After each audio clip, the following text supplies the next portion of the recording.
Annie here. In my last video, I showed you guys mine and Nate's classic Pokemon deck, which had holographic and non-holographic, and you're going to see that there's a huge difference between the holographics from then and the holographics from now. Now, to give a good comparison, I left out one of my classic holographic cards, just so you can kind of see what I mean. So, the Pokemon decks that we opened, the packs that we opened, have a lot more holographics in them than the ones we had as kids. You were lucky if you got one holographic card out of every 4 or 5 booster decks, or, you know, 1 or 2 in the starter decks. So, the difference is quite alarming to me, but also I realize that the holographic cards are really cool and people want to hold on to them more because they are holographic. And what gets me is that even the trainer cards in the new decks are holographic. So, we have these 3 cards right here that are what I call the classic style of holographic with a little bit of extra flair, because the classic styles were just the background was holographic, where these are the backgrounds are holographic and they have little holographic, like, well, he doesn't have it, but these Charizards do. They have these little holographic imprints on the bottom part.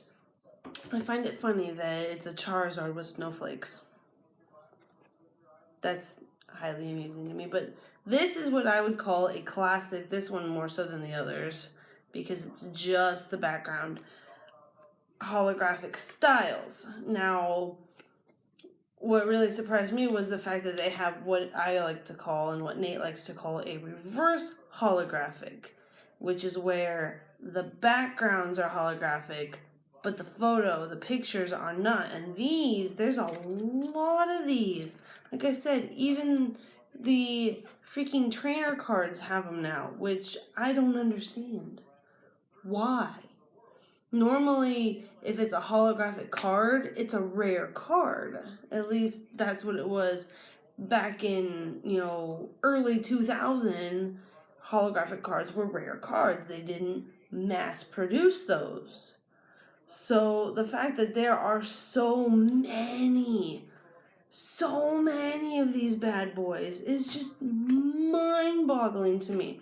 But they're still really freaking cool because they each have their own little design based on type. Like the water types have these water, I'm not sure you can see it, but they have water droplets on them.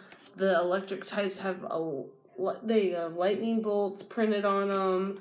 I have no idea what kind of type this is, but the little pink cards have these little pink heart flower thingies printed on them. Please don't laugh at me because I don't know what they are. It's a new type. I've never seen these. The grass types have leaves. It's, fire has flames. And then the trainer cards have Pokeballs. And like I said, even though I think it kind of diminishes the coolness a little bit because there are so many of them, the fact that they have all these different designs in the holographic print is really kind of cool. So it's just one of those things where, like I said, I'm really kind of old school with the holographic stuff. I will take these over these, because there aren't that many of these anymore. At least not, like I remember them. So I know my age is showing. Whatever. So yeah. And it is, I'll say, the snowflakes, they get me. They're really cool, even though these classic ones are not the same as the old ones. They're so cool. And then you have these guys. You're curious? You're curious? These guys. What are these? Pop out, jump out, whatever kind of print these are. I don't know. But I did notice one thing about two of these. The Latoise and Blastoise that we got are both promo cards, which tells me that they're even more rare than regular cards. Because promo cards, they only print like 100 or so of them to, put in like specialty boxes and whatnot. And this one we got in a classic box. We went and we saw it, and it had a ground type, electric type, fire, and water type pack in it, like when we were kids. So we picked it up, and this guy is pretty cool. And what I love about it is they've labeled him as a basic Pokemon, which means you don't gotta go through the Squirtle and the Wartortle to play this bad boy. If you're doing like the regular face-to-face, hand-to-hand, dealing them out card game like Nate and I like to do. And it's really cool. I don't even know if this guy has an evolution, but he's basic too. I know, basic. And then we have this one, Mega Charizard. I did not know that they gave Charizard a 4th evolution. Please don't make fun of me. But no, they have Mega Charizard, and this one I think is one of the more rare styles because it is the Japanese art. I'm not sure. I'll have to look it up and see for sure what the rarity of this style is. I mean, they have lists all over the internet now for these things.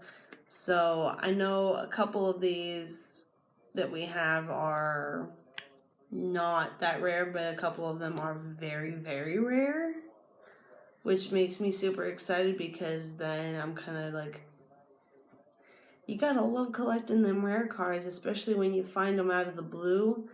So this one's actually really cool. This was actually one of my favorite holographic cards, and the whole thing except for the attack is holographic out.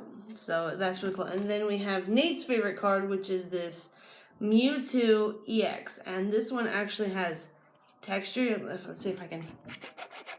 It's kind of bumpy.